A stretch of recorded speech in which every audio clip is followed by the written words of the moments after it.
ng reaction lang. Sabi kasi ng Comelec yung mga debate daw gagawin nilang online. Mas gusto niyo po ba online or gusto niyo face to face? Personal, face to face. Bakit online? Ay, tatakot sila. Wag yung online ka. Para magkaalaman. Kasi baka ma-disconnect. Wala na internet. Baka mag-disconnect. Gusto maganda yung online. Di maganda yung personal, wag yung online.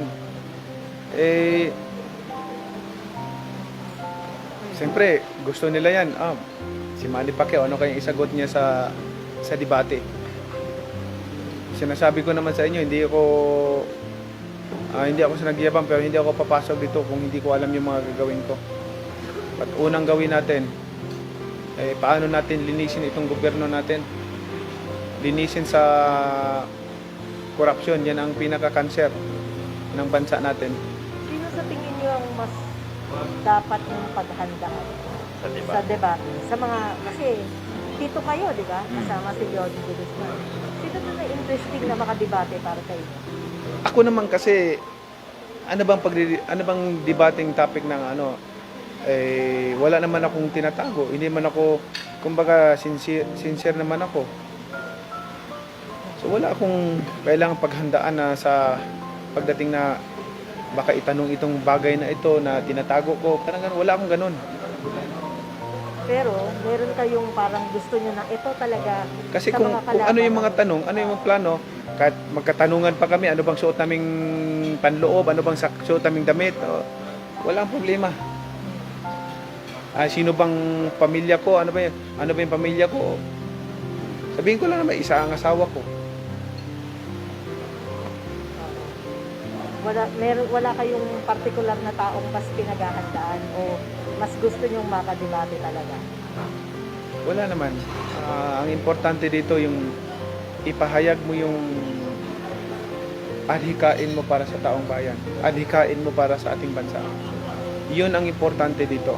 Yung malaman ng taong bayan, yung plano mo, unang-una, plano mo sa economic growth and development. Pag sinabi mong economic growth and development, maraming aspeto yan kung paano mo patakbuhin, which is ini-explain natin palagi yan. At yung pagbibigay ng trabaho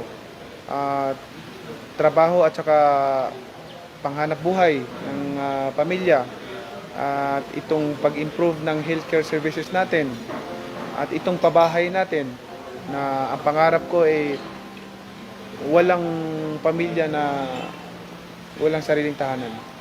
Nagsalita na naman ang hambog na to. Yung debate ninyo ni Drilon, nagpapadikta ka pa eh. Pagkadikta pa sa'yo, hindi pa tama yung mga English mo eh. Consensus. Consensus lang, hindi mo ma-pronounce. Pagkatapos, nagtatapang-tapangan ka pa na face-to-face debate. Ako nga, hinahamon kita hanggang ngayon.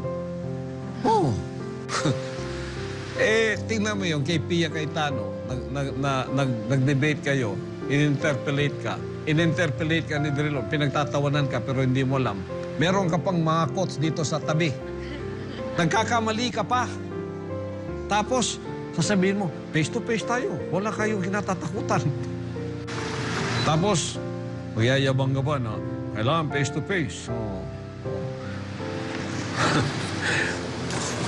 Hindi mo nga alam ang mga sinasagot mo eh. Pagkatapos, nagyayabang ka pa na ganyan. Ayaw ko ng mga taong mayabang, ayaw ko ng mga taong ganito.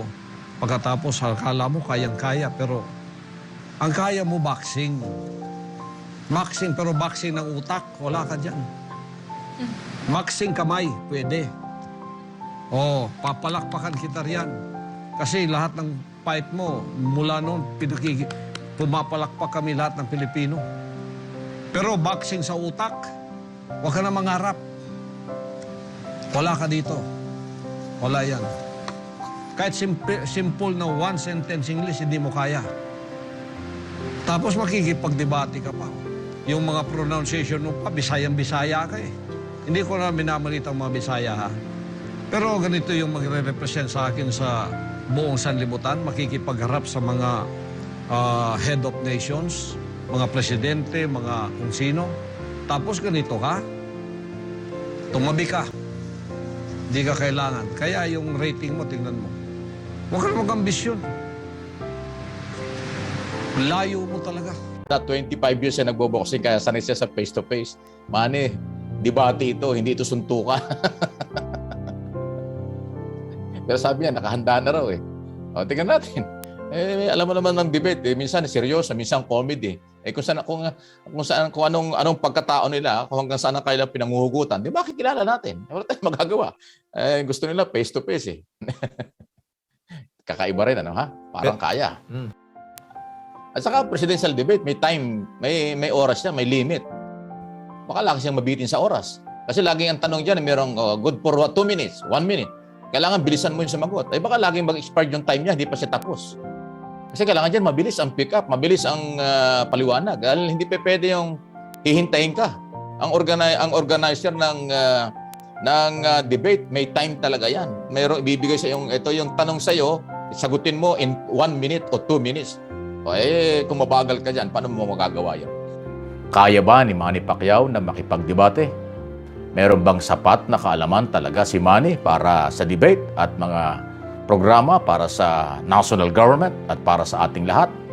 Kasi po sa debate na ini-sponsor ng COMELEC, diyan po malalaman natin ang magandang plataforma o kung sino may magandang programa para sa bayan at kung ano ang kailang pwedeng magawa sa maraming mga problemang kinakaharap ng ating bansa, ekonomiya, pandemya, peace and order, okay, graft and corruption, krimen, at illegal drugs, at marami pang iba. Pag inisa-isawa natin talagang marami yan. Dito natin masusubukan kung nakaprepare at merong alam ang isang candidate para pangasiwaan, pangunahan ang ating bansa sa maraming kinakaharap na problema. So itong hamon po ni Pacquiao na ito na ayaw niya ng online, ibig sabihin face-to-face, kasi pinag-uusapan ngayon kung pwede ba ang online or face-to-face, sabi nila baka hindi dahil nga sa may COVID. Pero ayaw niya yon. Gusto face-to-face talaga, parang kayang-kaya niyang harapin kung sila ay 6 o 5, kung ilan man, ang magiging official candidate for president ng iba-ibang political party. Nitong nakaraang 2 araw, nababasa ko po na ang yabang-yabang ngayon ni Senator Manny Pacquiao. Ready, handang-handa na daw siya na makipagtunggali sa larangan ng debate.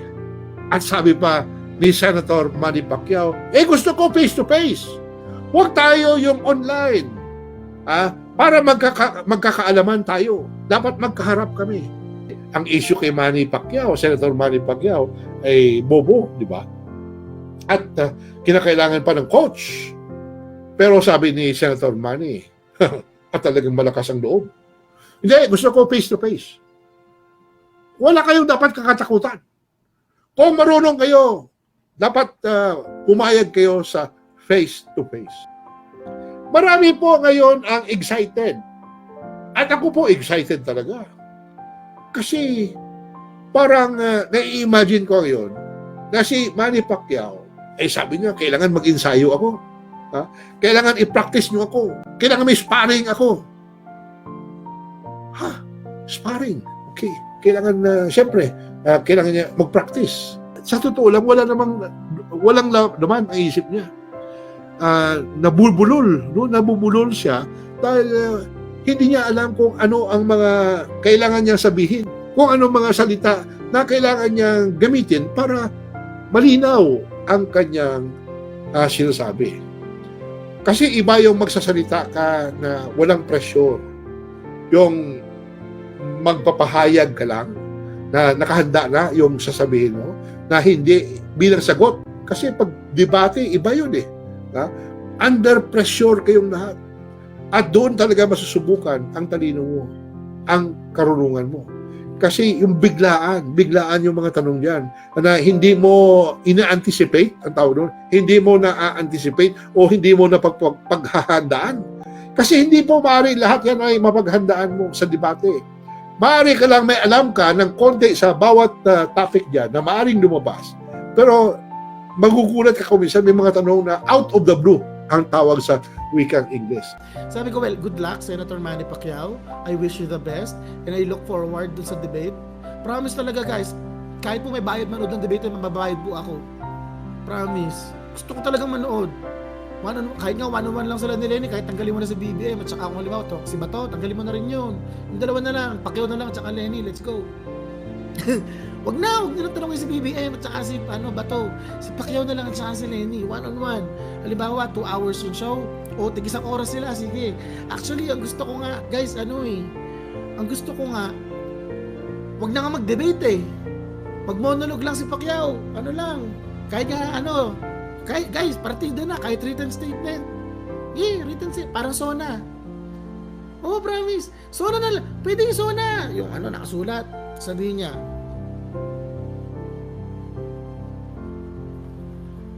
to the PDP laban, I urge you to bear this in mind. The strength of our party is lies in the trust of our people. Yung mga ganun mga levels, guys. Senator Manu, ayoko namang yurakon ka masyado, sir, pero sir, meron ka namang written statement dati sa PDP laban and you botched it. Written statement pa yun. Sir, ewan ko lang dyan, pero sige, gusto ko manood. Para ba sa'yo lang, go lang.